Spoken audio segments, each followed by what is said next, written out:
This hike will take you quite literally underneath the earth. And it may sound like fun and games, but it is until you hear this.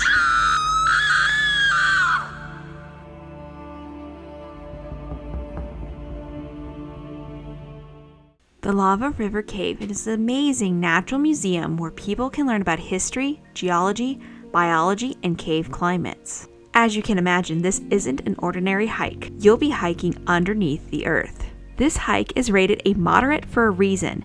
It's pitch black and the rocks you walk over aren't steady. Most likely, you'll be stumbling part of the way. So if you plan on doing this hike, you need to dress warmly, wear sturdy soled shoes, and bring adequate lighting so you can see.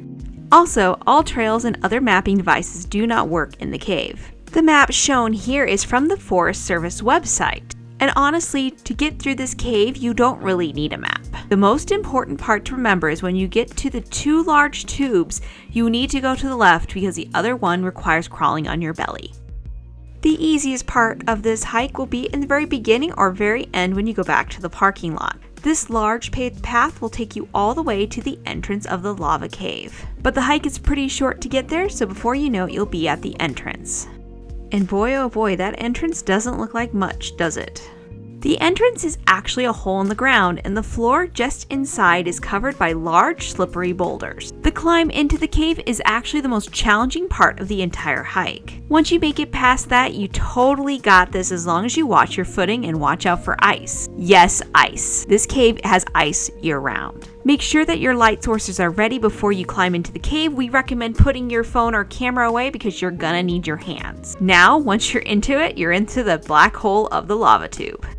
For this adventure, I don't have any actual video. I needed to be safe and use my hands for other things. But we have some still pictures so we can kind of discuss what you see. As I stated, that this is cold year-round.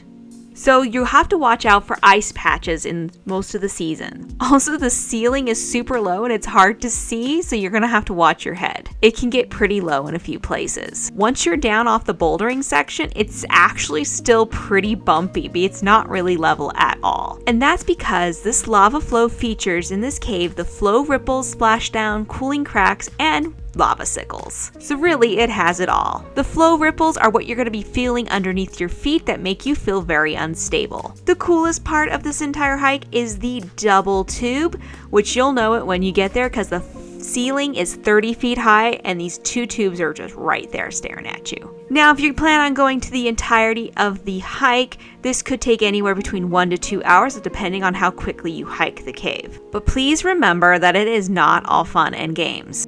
While we were hiking back to the entrance of the cave, out of the darkness, we heard this horrific scream. Of course, we were wondering what had happened, and it made us kind of want to get back to the surface quicker than we originally planned. When we were on our way out, we found at the source of the scream. A teenage girl had slipped and broken her ankle, and a team of people were working on getting her out of the cave. This made the exit from the cave a little bit difficult. Since they were working the girl out on the easy line, we had to go on the hard climbing line out. This was something we didn't know we could do physically, but somehow we were able to make it. Overall, this hike does stretch your abilities, and it's kind of weird hiking under the earth. It really tests your balance and your navigation in the dark, something you never thought you'd ever test, right? So we just finished the lava tube hike. We would have taken you with us. But if you needed hands, there was no light besides what was on my head. But it's super cool, it's super sketch, but she can do it, you can do it. It was a fun experience and truly a great place to go. If you ever have a chance, we highly recommend it.